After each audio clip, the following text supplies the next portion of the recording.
Hello and welcome to Two Words Wolves Pod. I'm Ryan Eichten. With me is Leo Sun. Leo, how you doing? I am alive, Ryan. Thank you for holding it down and for all of our guests for hopping on. For those who have been wondering where I've been a little bit under the weather for the past 2 to 3 weeks, so not a fun holiday season for me. If you haven't gotten your flu shot, get your flu shots. I had to deal with that, and I'm now surviving from some pneumonia. But I will say this, Ryan, I will never take uninhibited breathing for granted ever again. These past 2 to 3 weeks, I've just been like a blur of coughing and just breathing as if I'm constantly working out kind of thing, and like aches and pains. So I'm glad to be back though. I did survive it. Hopefully this is the worst of it. But again, if you're listening out there, take care of yourself. Be careful out there. Yeah, good to have you back. Good to get back to our normal schedule following the holidays. We took that week off regardless of how you felt, and then found a replacement hopes last week. So we're glad to be back, and there's still there always is a lot to talk about in Timberwolves land. It's been a crazy week. Basically, I've been on the road with the team. I went out to Atlanta and then out in Miami, and then I've been working with Unrivaled stuff after the Miami stuff. My day job has taken me to do some Unrivaled stuff. But yeah, I'm still on the road. I finally get to go back tomorrow and come home. But yeah, the Wolves, it's been an interesting, we'll talk about the Atlanta, Jack and I talked about the Atlanta disaster and kind of the fallout from that. But we'll start with a kind of a pair of wins. First, the one I was at in Miami, probably one of their better wins of the season, just taking care of business against a half-decent Heat team, kind of demolishing them in the second half. And then half-decent is not how I would describe the Wizards. But they destroy the Wizards by 26 points. Anytime you can get the road win on the second night of a back-to-back, you take it. But Leo, any takeaways from the last two Timberwolves victories? Yeah, I think the Miami game in particular, I was watching them, for fantasy basketball reasons, which I'm playing Ryan this week actually. But for fantasy basketball reasons, I've watched the Heat quite a bit this year, and I've been really impressed with the way that they've been playing. I know that they've made some headlines earlier in the season just about the way that they're playing their offense. I know on like Peacock, or I think it was one of the new streaming services, they kind of broke down how they've been running their offense. And it's not like the most creative thing ever, but it's definitely a new thing they're doing, and it really requires a team to be fully focused at the point of attack, at all ends, off ball, and at the point of attack, and just because everyone has to be engaged in it, because everyone's a weapon on the Heat offense. And so I watched them beat Denver that game when Jokic went down at the half, and they ended up crushing them in the second half. They went on to beat the Pistons, who were I'm super impressed by the Pistons. And so those are two quality wins that they had. And so just the style of play and how well they've been playing, I totally did not expect them to play well against this Miami team, given the way the Wolves are playing as well themselves. So the fact that they came in and executed the game plan, according to Anthony Edwards, was super surprising to me. I don't know if I'm quite ready to buy into the Wolves to turn the corner narrative yet. I know it's easy to kind of feel that way after two big wins, but they're a long way from proving that. But like I said, that Miami game really surprised me. It's a tough style. And I think, like I said, when Ant said after the game that they followed the game plan for once, it's equally relieving as it is frustrating to hear, because it's like, okay, so clearly that there is a plan that the coaching staff is putting together that should work, if they're buying in, and clearly when they are, it's working. But when they're not, it's like, all right, okay, what the hell is going on? And so, but yeah, I love that win. I love the way that Ant kind of controlled it. I love the way that Julius Randle played throughout. The Wolves didn't have a crazy good shooting variance game. I mean, Dante's been ice cold for a while. He was really bad shooting the ball, but he was doing all the little things in there as well too. So even then, it wasn't a smooth sailing win. I mean, they faltered a little bit in the fourth quarter, as we've been used to seeing from them. But they didn't let it get too out of hand. I mean, Ant had a really strong drive instead of pulling up for some wild step back three, and he hit the crowd with a sit down. And I think that was some good evolution by him, and knowing which shots to take. Yeah, I actually kind of wasn't surprised that at least the Wolves played well in that game. It's just kind of been their pattern when they have these very seldom do these low energy performances like the ones they saw in Atlanta or against Brooklyn at home. Very often do those come back to back, and certainly the Wolves had two in a kind of a 3-game span. It's not surprising, especially when they had the extra day off of practice, that they came out and played well. Just how this team is. They had an off day on New Year's Day. if there was any sort of hangover, literal or figurative, they got to get that out then before a full practice day, which can be rare in the NBA. But on the January 2nd, they had a full practice day leading into the Heat game. Not surprising that they play well. That game. The Washington game maybe was a letdown spot, but hard to outgun the Wizards in terms of that area, even on the second night of a back-to-back. And I guess for the Heat game, there's a trio of players I thought like stood out to me. First was just Ant, just pretty much scoring 30 points a night lately, just shooting well from all areas. The mid-range shot is going in, and obviously the threes, and the biggest thing is the shots in the paint are efficient right now, which they really weren't last year. And then Naz Reid was fantastic. Rudy goes out with his fourth foul in that third quarter. And they bring in Naz because that's the natural rotation. And when I saw it was, and the game was, they were up a couple points, and I was like, oh, this is trouble here. They're gonna be in trouble trying to guard this Heat team, and they did just fine. They covered up for Rudy while he was on the bench with foul trouble, and when Rudy came back in the fourth quarter, they absolutely blitzed the Heat, and that's where they pulled away. And that's like the third player that was fantastic in that game, and the Wizards game especially too, is Rudy. Rudy Gobert has just been basically sensational for the past month, really all season. We'll talk about if he should win Defensive Player of the Year. I mean, it's hard. The Wolves are basically the worst team in the league defensively without him, and with him on the court, they only trail OKC, who's miles above everyone defensively. He's just been phenomenal, and I thought like he was fantastic in the Heat game. Adebayo got him with that it was like a step back three, kind of turned him around. That can happen sometimes. And I'm sure there was social media clips of Rudy going the wrong way or whatever on that play. But from there, like Adebayo finished with 12 points and Rudy was locking down the paint. And then you look at the Wizards game, and I've said this before. It's like there's some games where it just feels like, oh, the Wolves won because they had Rudy Gobert and the other team had no offensive option while Rudy was on the court. And that was, among other things about the Wizards, that was the thing about that game, is that just the Wolves won that game kind of before it even started because Rudy stepped on the court for him. Yeah, I think Rudy by far in that Wizards game was certainly the best player on both sides of the court. I would arguably say, even on offense. I mean, the way that he was, I think the play that really everyone took away was when he had the ball at the top of the three-point arc, and he literally drove around Alex Sarr, who's a league leader in blocks per game, and he just dunks it with his left hand like it was reminiscent of a Karl Anthony Towns drive that we're used to seeing. Now, again, I don't know if this is a recipe for success all the time, but I mean, that just shows the confidence that he has, not only in himself, but that his teammates also have in him right now. That, you know, I think he took a corner three, I think his foot was on the line game. I wanted that to go in so bad. Yeah. I was there. That would have been so great for me personally, selfishly. Right. Yeah, but I mean, like, you see his teammates also like feeding him. I mean, like, Ant's hitting him on alley-oops, Jaden's hitting him on those drop-offs.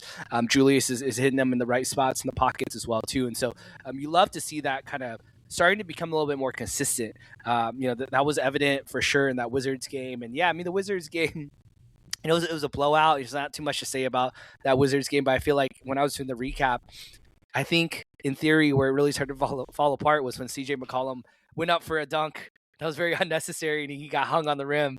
And then it all just kind of snowballed from there. And it would be hard to be a Wizards fan right now. I think I was getting into a little back and forth with the Timberwolves fan who was, I think, at the Wizards game. And I was like, oh, yeah, well, I mean, there's not that many Wizards fans out there, but the ones that were kind of rooting for Anthony Edwards. Like, no, there's plenty of Wizards fans, blah, blah, blah. And I'm like, I know, but it's just hard to kind of. I'm sure most Wizards fans, rightfully so, are rooting for losses right now, anyways. So it's just definitely one of those things where I think Jim P and Alan Horton were kind of talking about it on the broadcast of like, man, like this Wizards compete like level is just so low right now. Like they did not give a crap at all in that second half of trying to put up any type of defense to stop the Wolves there. But again, credit to the Wolves. I mean, they took care of business, and they had alternated bad losses with good wins. It was the loss to Brooklyn, and then the 30-point win against the Bulls. Bad loss to Atlanta, good win against the Heat. And so again, you think about on the back-to-back end of a 4-game road trip, on the road in Washington, total trap game, but they didn't allow themselves to fall in. Yeah, and I wrote that at the end of my game recap piece after the Heat game was like solid win, good stuff. Like there's no need to like the Hawks game can be bad in and of itself, and the Heat game can be good in and of itself, and you don't have to let the two other affect each other. But what I wrote was like you got to keep stacking these performances. Obviously, you have a bad game and you followed up with a good one. Like that's obviously a good thing, but you got to keep doing it. And I that still stands after a solid enough Washington win. Um, but like big picture, you mentioned like the couple wins don't shift the narrative, and I'm just kind of where I'm at with this team. Big picture is like this is just what the team is. This is who they are. What they're 23-13. I can do the quick math here on what win pace that is. Um, yeah, they're on a 52 win pace. Like that's who this team is. Like maybe the highs are going to be high and the lows are going to be low, and maybe they can like they have a switch to turn on like they did their last season. But like this is what this team is. They're going to have bad games. They're going to have good games, but their underlying number, everything is trending towards like them winning 52 games. If they do finish with 52, that's going to be, I would guess that's actually going to have a half decent shot at the 4 seed given Denver won against Philly today, but I still think Denver is going to continue to kind of lose games, even at like 500 for the net while Jokic is out. I think would be a generous record for them. So if you win 52 games, you're going to probably be in like the 4 or 5 seed. You can win a playoff series. You could win 2. Hard to see. We don't need to go that much deeper, but like I just think this is what the team is. So I don't think I don't think either the nice wins or the bad losses have to greatly disrupt any narrative. I just think like this is where this team is trending. If you can remove some of just like we'll talk about the low effort games or whatever, but if you can remove some of those, like let's move on with our assumptions of this team. Like this is who they are. They're a 52 win team. That's what they are. Now let's assess, do they need to add X player? Do they need to trade whatever or sign whoever? But I think certainly this far, almost 40 games into the season, like it's no one game or even no stretch of games is really going to like pull me too far in one direction about what this team is. Yeah, it's those 2 losses to Brooklyn and to Atlanta.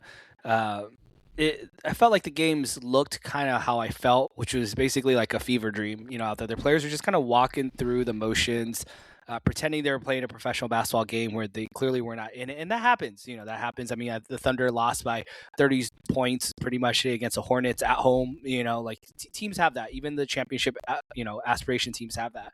Now, it definitely had a little bit of a stench, in my opinion, of something else maybe going on behind the scenes.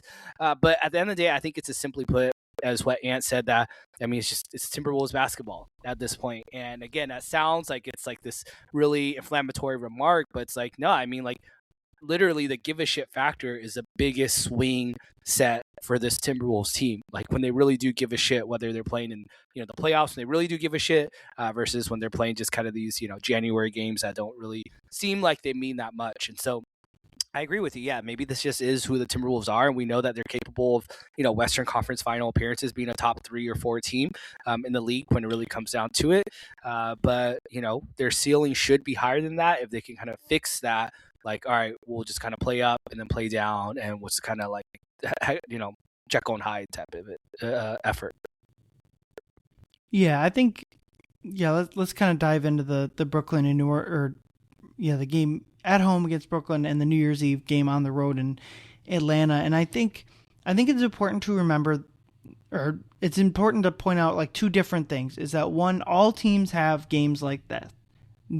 Every single team and every single schedule will have games that look like the one in Atlanta. That is true. It is not unique to the Wolves. What I do think is unique to this Wolves team, as far as all the teams that are going to end up winning 50 plus games, is those type of games come more often than ideal. It's not a death sentence, but like I just think that's true, that there's a general moodiness or whatever with this team, and it causes them to have, in the span of 3 games, just two like unacceptable performances. They never, at one, like basically wire to wire losses against teams like Brooklyn was playing well at the time and still kind of is. So like that one made a little more sense. but Atlanta had lost 7 in a row, and I get they didn't have Trae Young, who sounds like they're going to trade here pretty soon. But like, anytime a team ends their 7-game losing streak against you, that's not great. So I think it's important to point out like every team has them, but like that doesn't excuse, and none of the players were saying that, but like that doesn't excuse that their performances, like that's okay. I talked about it and tweeted out and did all sorts of stuff in Atlanta. I do think that I think like if I were to say there's something going on with the team, I don't mean it's like, certainly not like Jimmy level of that, like back in the day then, or even like the D'Lo stuff, that like the unhappiness and like the locker room stuff from back then. I don't think it's really even that. I just think at least it's hard to tell if it's like just a short term thing or if it's maybe more deeper. But like I do just think like the team isn't kind of on the same page right now, and maybe it's just one road trip, right? Like it was one trip, a road trip that they won 3 out of 4 games. If that's the other thing, if I would have told you going into that road trip the Wolves would win 3 or 4 of that road trip, I think everyone would have been like, yeah, solid, good stuff. So I do think it's almost like it's on us a little bit too to like almost like chill out and not take every single game as like a referendum on whatever. But I think I also don't like take back any of the things that were said about that game or after that game, because it is concerning. And if the Wolves want to be a serious team and compete for multiple playoff victories, the finals, the championship, like those type of games need to be few and far between instead of like seemingly a few times a month. Yeah, I'm not going to pretend to be a guy that has been part of a professional sports team before, or even in the locker room during like the heat of the battle type situation, but that's where I'd like to see Anthony Edwards grow a bit more. I'm not saying he has to turn to someone he's not, but he is the unquestioned leader of the team. And Julius Randle is always more of a soft-spoken kind of dude. He's not the guy that's going to be like, oh, come on, guys, like, we got to get together. I mean, you got guys like Rudy and Mike Conley that are like, maybe vocal about it, but are those guys that the rest of the team, I don't want to say that they don't respect them, but are those the guys they're going to listen to? I mean, I think was it the Brooklyn game, I think it was, when Rudy was kind of questioning the care factor of the team. Like, does this team care enough, type of thing. Mm-hmm. And I think that's absolutely the right question to ask. Like, if you do care, then why is this happening, type of thing. And so, I like to see Ant continue to evolve. I mean, again, I don't want to just play the age card and say he's still young. I don't want to play the blame game on Finch either and say it's on the coaches to figure that out, because clearly the coaches are telling the players what they need to tell them. Maybe, for whatever reason, it's not getting through against certain opponents.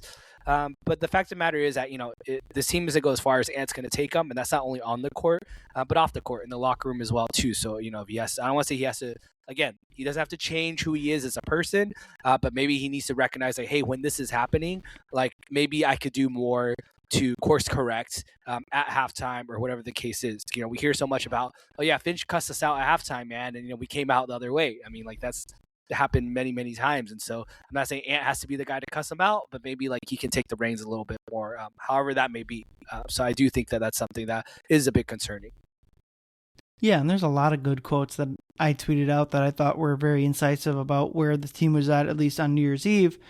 Rudy had the quote, like, do we care? Do we like, are we a team that just is going to coast by, or are we trying to win stuff?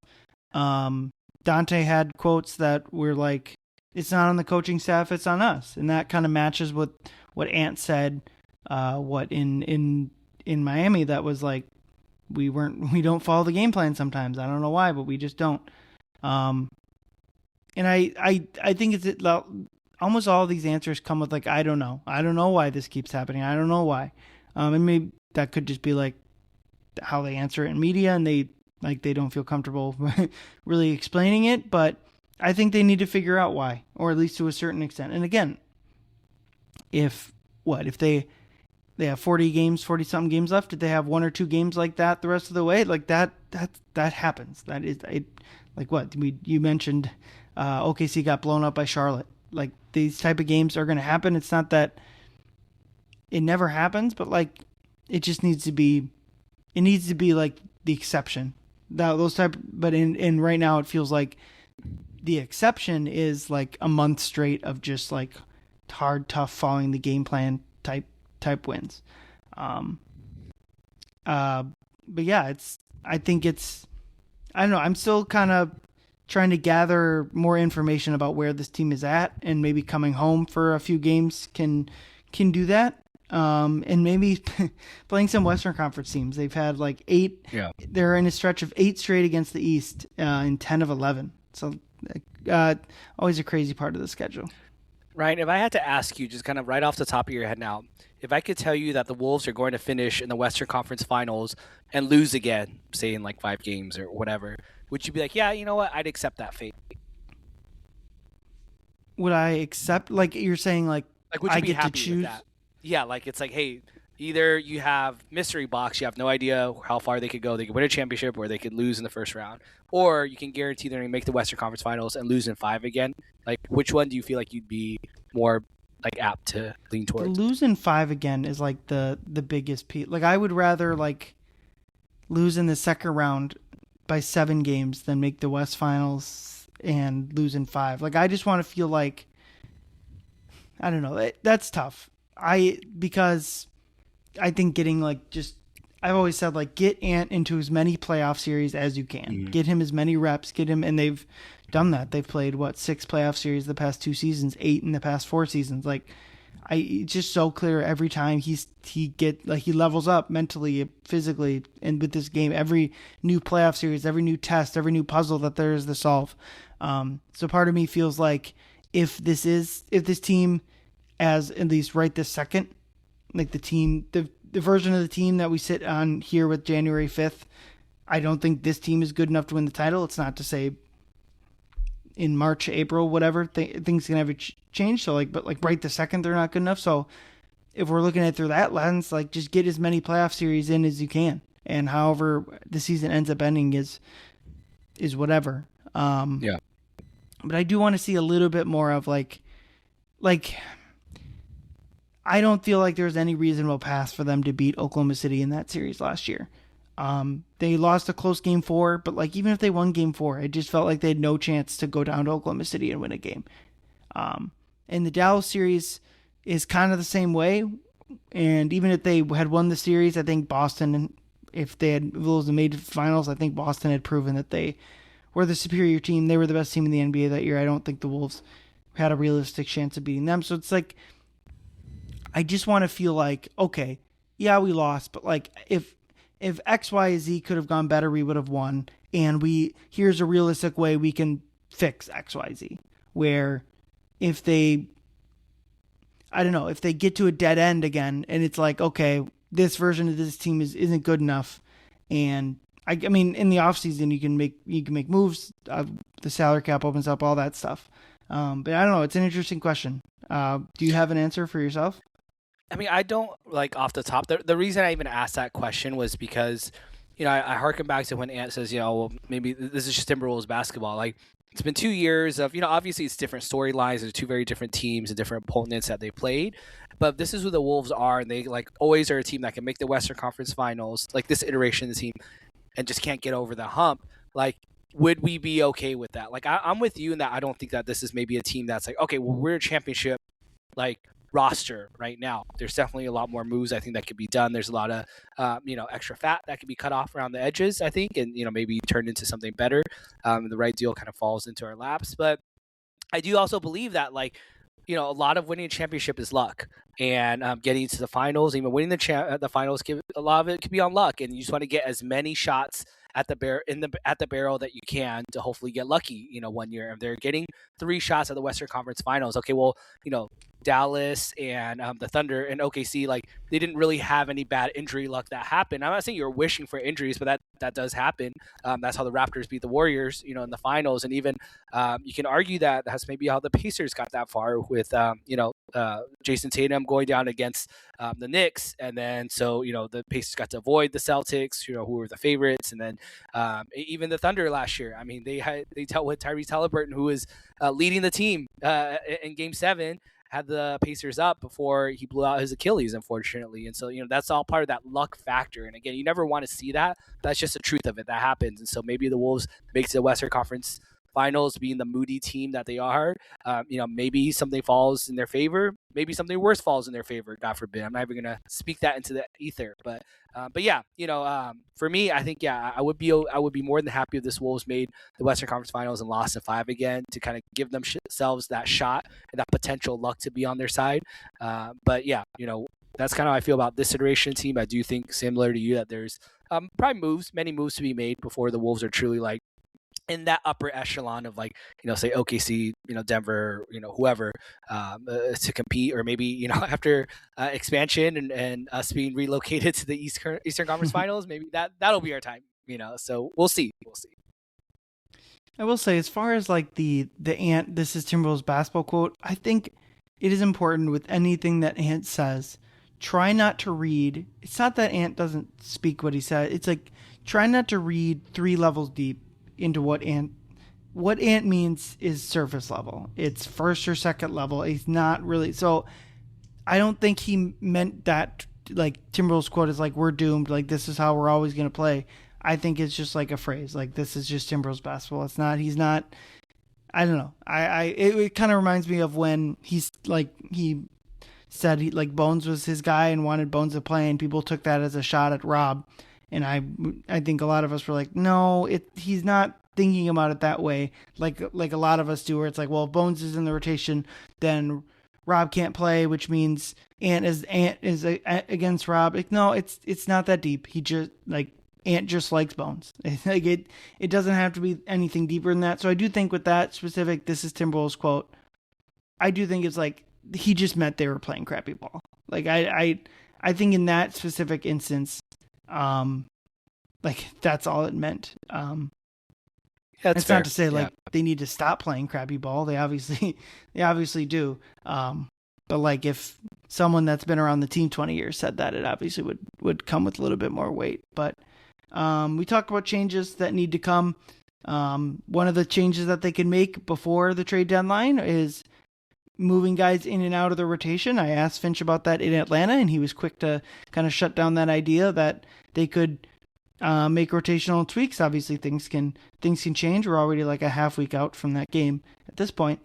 But Leo, I wanted to talk to you about the Iowa Wolves, specifically, really Joan Beringer and anyone else down in Iowa that you wanted to talk about. I know you've been writing about the Des Moines Iowa Wolves down there. But like my big burning question, if we want to turn it into a howl or foul, is Joan Beringer. Do you feel like Joan Beringer right now? They just called him up from the G League. Do you think he's ready to play NBA minutes? Say, basically the non-Rudy minutes. So that's like 18 minutes a game. But like, do you think he is ready to play NBA minutes right now? I hate to say it. I think that it may depend on who they're playing. If they're playing the Washington Wizards from the other day, yeah, absolutely. Get them in there. We saw almost a whole quarter of Johnny Juzang and Joe Ingles, right? No, but I would say the real answer is not quite. I think he's fine enough right now where he's showing flashes with the G League. The Iowa Wolves, despite kind of barely having any practice with him, they're really just kind of throwing him in there, kind of seeing what he could do. They're running some sets for him, clearly trying to see how he could fight against like bigger competition, against real game action. The athleticism and size certainly pop. I mean, he's gliding down the court, like, and he's jumping all over the place. He falls down like almost every other play and rolls back to his feet and like runs the other way. But I think like as any 19-year-old, you would expect that there's a lot of edges to round out still. The biggest issue for him is just kind of his strength.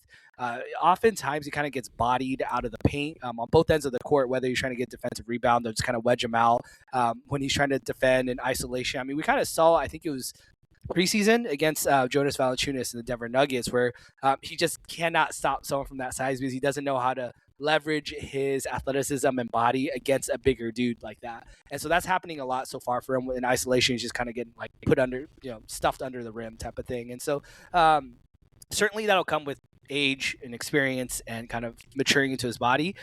There's also times where he's kind of running around, like I said, like a spring chicken with his head cut off, kind of unsure of where to go. He was kind of be rolling around where it's like, all right, man, maybe like don't run around, maybe kind of stay in the darker spot a little bit, things like that. But overall, I mean, I think it's been encouraging. In his last game with the Iowa Wolves, Rocco Zikarsky, who was out with the illness, allowed Beringer to get increased opportunity. He played 33 minutes, which is a career high for him in Iowa or Minnesota basketball. And he had 14 points, 13 rebounds, which is career high, assists, 2 steals, 5 blocks, both career highs as well too. If you follow me on Blue Sky, I'm tweeting out clips of it throughout on my account over there of kind of some of the stuff that he's doing. There's some blocks that he just comes out of nowhere, just kind of weak side rotation or just from out of his zone flying in. He's finishing alley-oops, really strong. Strong with his hands. So there are a lot of encouraging things. I just don't think he's quite there yet. I think when, we're frustrated about like Nas, like I get frustrated when Nas is not like rebounding the ball or Julius is not rebounding the ball on the defensive end. Like if you're frustrated by that, Yohan will probably be even worse than that just because he's kind of flying around. He's not really taking like the right angle for like boxing out and things like that. So he's not going to help on that end. I mean, will he add a lot of rim protection? Yeah, sure. As a role man, but yeah, I think it's a little too early to break that. As far as like, I mentioned Rocco Zakarsky earlier, I think he has some of the same limitations. Also as a 19-year-old, I think adjusting his strength and to the speed of the game is kind of his biggest issues. But he has some really, really cool strength. I think with Yohan, it's pretty straightforward. You know what you're getting: rim runner, athletic, shot blocker, that type of beat. Well, Rocco's a little bit more on. He has a little bit more seasoning there in terms of he can really shoot the 3 ball. He's not taking them at volume, but but they have increased in efficiency as the season's gone on. He's comfortable hitting corner threes. His size and length is clearly there. He's great at blocking shots, just as good as Yohan is in a different way. He's just like a massive human being that's just like, okay, guys are trying to challenge him, and it's just like not working, while Yohan's kind of like coming out of nowhere. And, same thing, though. He needs to work on his defensive rebounding because he, too, even though he's bigger and longer, he probably gets pushed out even more than Yohan does, where he's just kind of like guys are going right at his body, nudging him in, and then he's just totally off kilter and he can't get back in the play.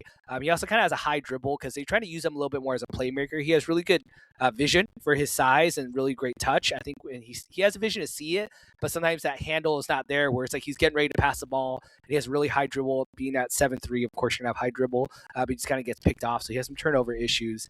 But yeah, I mean, those 2 bigs, I think they are where they're supposed to be at right now. I'm encouraged with them at 19 years old. I don't think either of them are ready to play real meaningful non-Rudy minutes for the Timberwolves yet. But it is exciting to watch them grow so far. Yeah, going back to Beringer, I tend to believe that he's not quite ready, especially just the way that the coaching staff has played with him. Like I don't think they feel he's ready to come in and play 10, 12 minutes a night and like be a quality NBA player. And maybe we're at the point in the season where it's like it's time to just like see it. Maybe he can play backup center, and now you don't have to trade for someone. You just have someone. I'm not terribly against that because the backup center minutes or the non-Rudy defensive minutes have been so terrible, and it's just it's become clear that like Nas and Julius as the 4 and 5 is just not a productive enough NBA lineup defensively they're still a plus because the offense is really good when those 2 are on the floor, but in terms of defense, it's just like, it really feels like that's the biggest glaring hole is like how the Nuggets got Valanciunas. Like that type of player would be probably perfect for the Wolves. It would necessitate playing Nas more at the 3. If you're going to bring in a center and instead of taking away Nas's minutes, you're lowering somewhere else's. But yeah, I kind of agree with you. I just think I get like people want to see him play, or they want to like let's at least see it. Let's at least see it. And I get that, and I agree with that on some level. I also just kind of think the coaching staff has a good idea and the front office has a good idea of where this kid is at, and they're choosing not to play him. So for me, it feels a little bit like how would I have a better idea of where their player is at than them? I feel like I'm hesitant to feel like he's ready to play right now. Maybe they should just try him out anyway. I don't necessarily hate that idea either, but my best guess is that it's just not. He's so young. Like, he just started playing basketball not that long ago. He's just drafted. There's still plenty of time, obviously, but still probably like a year away. Maybe next year it's more of where Beringer starts to join the rotation. Yeah, it's a little reminiscent of that conversation we had about Rob right around this time last year as well, too. We're like, all right, is it time to start feeding Rob minutes more at the cost of maybe some wins this season where we're like, all right, like, the season's not going that well. All right, let's give Rob some minutes. We kind of had that conversation for a couple like weeks, if not months. And I don't think the Wolves are quite doing as bad as they were last year at this stage. But, I think it's some of the same hints of that where it's like, oh, well, there's a novelty of a new young guy that like, who knows what he could be. I mean, we see the fun highlights of him, finishing alley-oops and him blocking shots out of nowhere in the G League. But when in reality, when he's playing NBA minutes, it's going to be a different question. You're going to see a lot of things that might frustrate you in his game. And so, again, I've watched pretty much almost every Iowa Wolves game right now. This is not to say that he's behind schedule, that he's not going to be anything in the future. But just right now, I think given where the Wolves are at, I don't know if he's ready.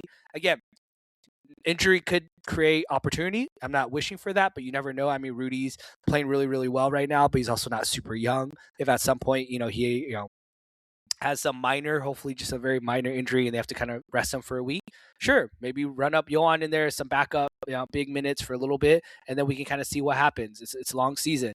But yeah, I mean, as far as the Iowa Wolves, though, I mean, those are the two main guys that obviously a lot of guys are watching. For those of you who maybe are sickos and follow the Wolves even at a more granular level, Tristan Newton, who was on a two-way with the Wolves last year, got signed by the Rockets on a two-way deal. Tristan Newton was one of the best G League players, or is one of the best G League players this season right now.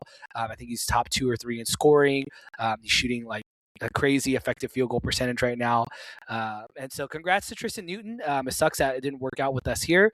Obviously, our other two ways other than Rocco are Enrique Freeman and Johnny Juzang. Juzang, still hanging out on the bench mostly. And Enrique Freeman's kind of been hit or miss. So I would have loved to see us maybe spend that two-way on Newton instead of on Freeman. But today is January 5th is the first day of 10-day contracts being available as well too to sign. So you're going to see a little bit more movement maybe among some other teams, whether it's calling up some guys from the G League or just signing some guys off the street on 10 days. It's always kind of exciting this time as we're nearing that January 15th as well too. There's starting to be a little bit more movement of the wheels as we kind of slowly grind towards the trade deadline.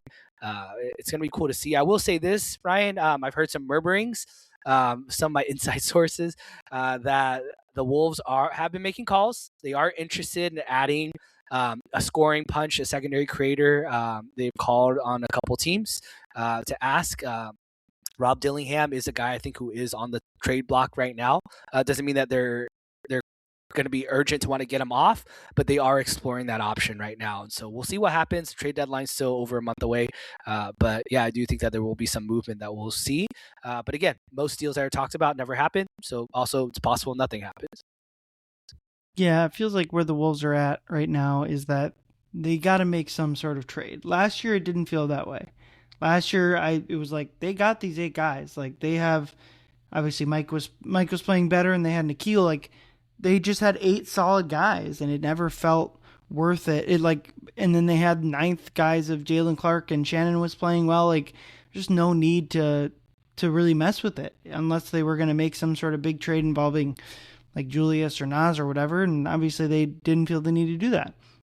And this year feels totally different. And while I'm skeptical that they're going to trade someone like Julius or Nas or Dante the deadline, like you mentioned, like someone like Rob and TJ and Jalen Clark, trying to bolster that group, Mike, maybe, I don't know, like trying to reorganize that group, I think would make a lot of sense. And even just adding a player to the rotation where it feels like, really only feels like 6 guys right now, the starters plus Nas, like it feels like you can count on every single game.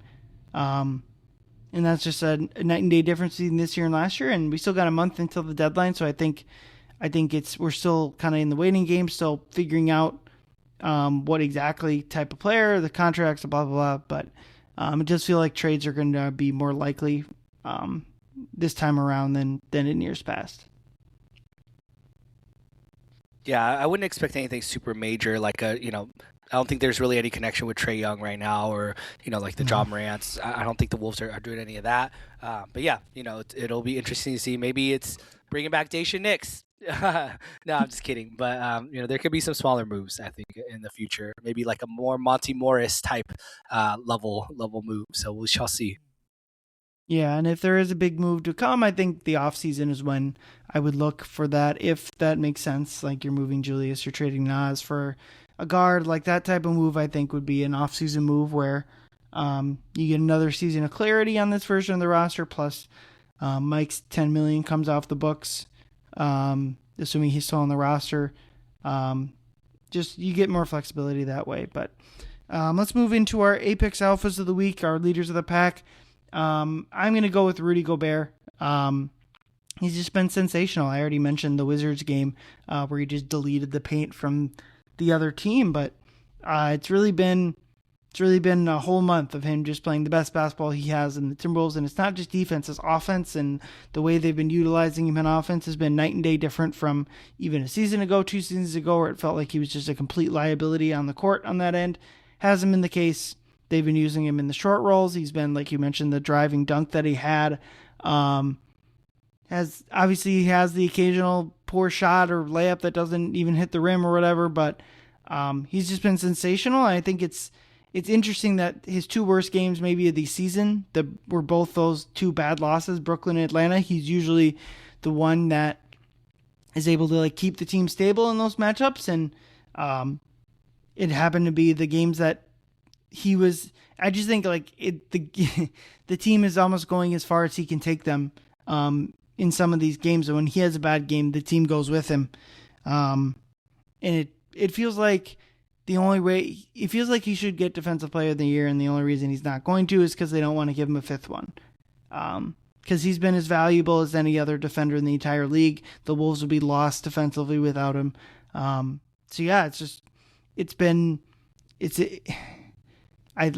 had a lot of Rudy Gobert trade talks. A lot of the fan base has talked about that, and he feels about as indispensable as anyone on the roster. Like there's no way that they could get rid of him because like they desperately need his minutes defensively.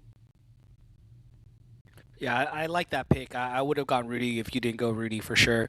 It's been super cool to see him out there really taking that next step. Again, maybe we'll see that first 3-pointer like we kind of talked about earlier. But yeah, I mean, he's definitely holding it down, and I love that Jim Peterson's, doing as much as he can, and Alan Horton as well too, to try and pump him up, because again, it's so easy and fun for other people of other teams, other fan bases, try and break them down, like, oh, he got spun around by Bam, like you said, or oh, did you see him airball the shot? But it's like, honestly, I mean, he's been dominating, and that's a Rudy that the Wolves will really need, because I think oftentimes we talk about, oh well, Rudy's getting older, maybe he's really hitting that decline now, he's hitting that wall, but he's shown that no, it's not yet. Not right now, at least, not this season. So love to see it. My Apex Alpha for this week, not the most creative, but I'm going with Anthony Edwards. Hard for me not to go with him, considering the last 2 games, he's averaged 34 points, 4.5 rebounds, 4 assists, 2.5 steals on 60% field goal percentage.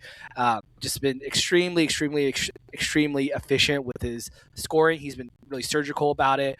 He's not getting up like high volume amounts of shots to get to his 30+ points. He's getting to the line. He's hitting threes. He's being just so much smarter. I mean, you see him actively working on trying to get his teammates involved a lot more as well too. Like I think in the Wizards game, I mean, they were obviously way ahead, but I think in the third quarter he had a couple bad turnovers at some point. He was just short of 30 points. And you saw him kind of force a couple bad like alley-oops that went like flying off the backboard or whatever, but I mean, though you can categorize those as bad turnovers, he's trying to get his teammates involved. You see his gears trying to turn, like, all right, how do I get my teammates involved, even if it's against easy competition? So I think, his words about, following the game plan after that Miami game, I think was also intentional. Like you said, maybe we wouldn't need to look and think 3 layers deep with Ant in his quotes. But I do think that, him saying that, hey, like, we followed the game plan. And I think he was very intentional by, like, literally, like, hey, guys, like, if we do what we're supposed to do, we're going to win. And I love that he's saying that, because that's what I kind of want him to do, is that, like, all right, be the leader, say what you got to say and say it with your chest. So yeah, I got to give mine to Anthony Edwards, but also love Rudy Gobert this last week. Yeah. And Ant said basically he's having his most efficient season of his career, basically from all spots on the floor, I already mentioned it, from at the rim and the mid range and from 3. And I think it's just, we can take him for granted, his production and how much of he's I forget the number. He was the first to hit I think 1,200 threes in his career. Is that the number? I should just go look it up. But yeah, I think it was like that, he's the youngest guy to ever hit that mark, and obviously Curry playing in college affects that, and you're gonna have to. I saw someone tweet out like for him to pass Curry's record, he's basically gonna have the longevity of LeBron while keeping his current pace of makes per game. So that's it's it's apples to apples there, but yeah, this team is gonna go as far as he is able to take them, and it's not just like how good he is. It's like how the preparation, the day-to-day stuff, and like that moves into our prey of the week, which I put who did the Wolves make their prey, the game plan, because they didn't follow it in previous games, like Ant said. And like this is always something I kind of harp on. It's like it's not just like when they have those off games, it's not just like energy, it's like attention to detail, but in this case like attention to the game plan, sticking to it, execution, all that stuff that it can be varied by energy and execution or like drive or whatever. But it just needs to come for this whole team, really. It's not to single out Ant, but because he's the best player, it just everything needs to be more consistent throughout the regular season, because I do think every team can turn it on a little bit. Like we're not expecting playoff level atmosphere every single game, but I just think how you look in the regular season affects how you look in the playoffs. And if you're inconsistent in the regular season, it's going to show up in the playoffs too. And so, like, they have this month to, like, they need to start showing that, like, if they're still, if it still feels like this in a month, it's obviously not season over. They're still winning 52 games or whatever, but it would put a little bit of a wet blanket on, like, their chances of winning multiple playoff series in a really tough Western Conference. Yeah, we're going to soon be coming up on the halfway point of the season here in a couple weeks. And so, the Wolves aren't doomed to be who they are right now for the rest of the season. We saw that last year, obviously, when they really kind of made that run and used that momentum to push them into the postseason. So, yeah, you definitely want them to build the right habits at this point. And, following the game plan seems like a very, I don't want to say low-hanging fruit, because clearly it's not low-hanging for the Wolves. But, it's something that they're going to have to learn to do if they really want to hit their goals. And so, I like that. I'm going to have fun trying to figure that out into our weekly graphic. My prey of the week, Ryan, is going to be Alex Sarr, the starting big man for the Washington Wizards. It's funny. I don't know if any of you who, most of you probably watched the game saw in the beginning that Anthony Edwards and Alex Sarr kind of had a little pointing battle with each other in the beginning. Ant started the game by scoring a tough little finger roll layup over Alex Sarr, and he kind of pointed at him afterwards. And then a couple minutes later, Alex Sarr kind of got the rebound in like a broken play situation and went up for a dunk. And Ant was just in the near vicinity. He wasn't necessarily the main guy guarding him. And Alex Sarr dunked, and then he pointed back at Ant. Fast forward a couple minutes, Ant comes down, goes for this huge double pump, two-handed dunk, which he looked like he was fouled on, but they didn't call it on Alex Sarr, and kind of put that to bed. So sorry to Alex Sarr, but what's really sad is that Alex spent the rest of the game getting kind of big broed by his countrymen, by Rudy Gobert. It looked like Rudy really had that extra juice for him, kind of like when Rudy was going at Chet Holmgren, I think a couple seasons ago as well, too, where like Rudy was really getting up for this matchup. And, again, I mentioned earlier, Alex Sarr was leading the league in blocks per game, and he finished that game with 0 blocks. And he couldn't even muster up 10 points, double-digit scoring that game, because Rudy was locking him down. It was kind of all over the place. I mean, I don't think he blocked one of Alex Sarr's three-pointers. I think he blocked 2 Chris Middleton three-pointers. But, yeah, Rudy definitely was on a mission in that Wizards game. And Alex Sarr was definitely, I think, the prime prey of the Wolves.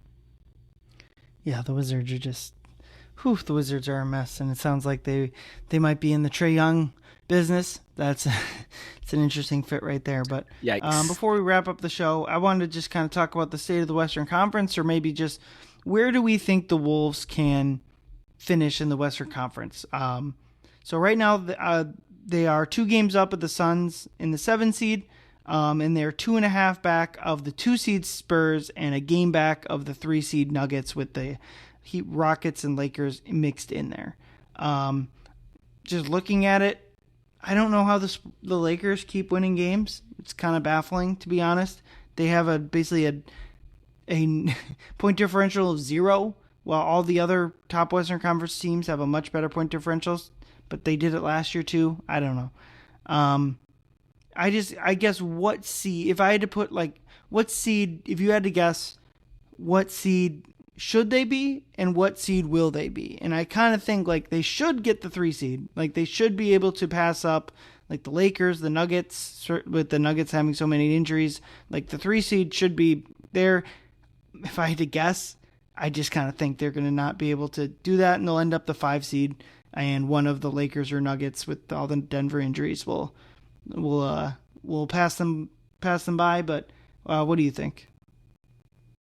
Yeah, I'm kind of with you on that. I do think they're a top 3 quality team, especially just given an experience of the Spurs or the Nuggets injury issues or even the Rockets. I mean, I've been a little bit unimpressed with a lot of those teams above the Wolves relative to how the national media or just social media is talking about a lot of these teams of like, all right, like, this team is here. Like they're contenders, and it's to be them and the Thunder and whoever comes out of the East. Where I'm like, really? Because I'm not quite seeing it. I mean, you talk about the Lakers. I mean, obviously, in their last 10, they've really only fed off like bad teams, and the Lakers aren't playing any defense. I mean, they magically beat the Suns, who were above 500 team, at some magical like Dylan Brooks, technical foul situation. But otherwise, they've lost to every other over 500 team in the last 10 games of theirs. And then the Houston Rockets, I mean, I hear about how dominant they are, yet in their last 10 games, they've lost to teams like the Mavericks, the Clippers, the Kings, even the Pelicans. And so with the Nuggets, you talk about the injuries. I do agree. I was listening to Zach Lowe show, and he was talking about how he's really worried about Jamal Murray, really wearing himself out. I mean, every season, the past couple seasons, he's really come out and he's been a little bit hurt, under the weather, or whatever the case is, and then he plays his way in. Well, this season he came in really fresh. I think he only missed 1 game before today, but already today, with all the Nuggets injuries and all the usage he's had to pick up, they ended up having to rest him because of an ankle injury that he has. And so I think that's going to wear him down. So I do share that same concern of them kind of burning out before the playoffs start. And so, I do think the Wolves are deserving of like a top 3 seed. But again, typical Wolves fashion, I think they will finish in that 4 or 5 area right there, just kind of given the way that they've been playing this season. But the ball's in their court. I mean, barring any injuries, God forbid, knock on wood, the Wolves can stay healthy and they should be able to pass up, 2 to 3 of these teams. Yeah, and what's the big difference, I think, between now and like a month ago is Oklahoma City just seems beatable. It's not to say the Wolves will be favored or to be easy or certainly would even be likely, but like it just seems like they were like the Wolves had no shot against that team, and I don't necessarily feel like that anymore. They probably should be and are the favorites to win the Western Conference, but not infallible like it felt like they were for so long. But let's wrap up with our 2 words. Leo, what do you got for your 2 words? My 2 words are midterms time. I work in a college at my day job as an academic counselor in that area. And every semester, students have to go through what we call midterms. So those of you who maybe haven't been in college or haven't been in college in a long time, or even maybe high school, they really have to test their knowledge, halfway through the semester. And the Wolves are getting to that half point of the semester, of the season for them. And they're about to go through a 7-game stretch where they're going to be playing almost all teams over 500 minus the Milwaukee Bucks, who just got Giannis back. And so I really think it's time for them to really like put up or shut up. I mean, we talk about how easy their season schedule has been so far. I mean, their next game, just looking at it, they play, by the time you're hearing this, the Heat today again, who are, a tough matchup. I think Tyler Hero might be playing that game. They have the Cavs 2 times in a row. Then they have the Spurs, who we know are tough. And then the Bucks, like I mentioned. They play the Rockets, Spurs on a back-to-back before they finally things kind of ease up after that. So that's a 7-game stretch right there, which, in my opinion, I call that it's going to be midterms for the Wolves to really kind of test themselves. Like, you don't have this whole like, oh, well, you just, you had a bad performance against a team that you kind of didn't really care about playing anyways. Like, no, these are all going to be good teams that are playing for something for sure. So, for me, it's midterms time. Yeah, and I've got something's up. And something seems a little bit off about this team. And like I said, maybe it's just this one single road trip. They all got back home, had a nice, got some rest, something I'm looking forward to, being on the road for almost a week here. Or maybe it's something deeper. Maybe there's a interpersonal thing that's going on with the team. It's something to monitor. It's certainly not something I'm necessarily, it's more than just like being around the team like everyone else. Like, I don't know. It just seems like there's something weird, and maybe it's just classic moodiness from the team, or maybe it's something more. Certainly the last couple wins have helped alleviate that. But yeah, Leo, anything you got before we call it a night? No, it's it was time to lock in. We got a lot of Wolves basketball coming up. If you have a chance, tune into some Iowa Wolves games as well too. They are pretty entertaining. They're very, very, very high scoring. The Iowa Wolves are one of the highest scoring teams and fastest paced teams in the G League. So tune into those. And also Unrivaled. Ryan, I'm a little sad that you didn't tell me you booked the Feast of Collier for exclusive episode on Two Words Wolves Pod, but No, maybe before the season's over. Yeah, No. Tune into Unrivaled if you can as well too. Unfortunately, Fee is out for this whole season and is going to miss the majority of the next WNBA season, if there is one to be had. With the link, she's getting double ankle surgery, so prayers up for Fee. But there's a lot to kind of see what's going to be happening with women's basketball, professional basketball here in the States. Yeah, I guess I will say on Unrivaled, was here for my day job here. Got to watch Paige Beckers tonight. Just phenomenal player. Awesome stuff. There was a few guards that stood out watching all these teams a couple times, and she was as good as any of the vets that were out there with her. And then just it was in the preseason game that wasn't televised or really put out anywhere other than for internal stuff. But I just got to witness on Friday night a classic Courtney Williams masterpiece. Like, just awesome Courtney Williams pulling up from the mid-range, talking her crap. And really just kind of thankful for my week out here. Basically just been watching basketball straight for 4 or 5 days here, twice with the Unrivaled and obviously the two Wolves games I got to go to. So it's been fun, but I'm ready to be home, which I think is a good sign. It's not a vacation. It's closer to a work trip, but the good sign of any trip or travel is, like, I think if you're ready to go home by the end, I think that's like a good sign that, like, it's not like that means you had a good trip, which I did, but early morning flight and ready to crash at home at some point. But thank you everyone for listening. For Leo, I'm Ryan. I will see you next week, or I'll see you later this week, and Leo and I will see you next week. Get home and drive safe. Go Wolves. Ayoo!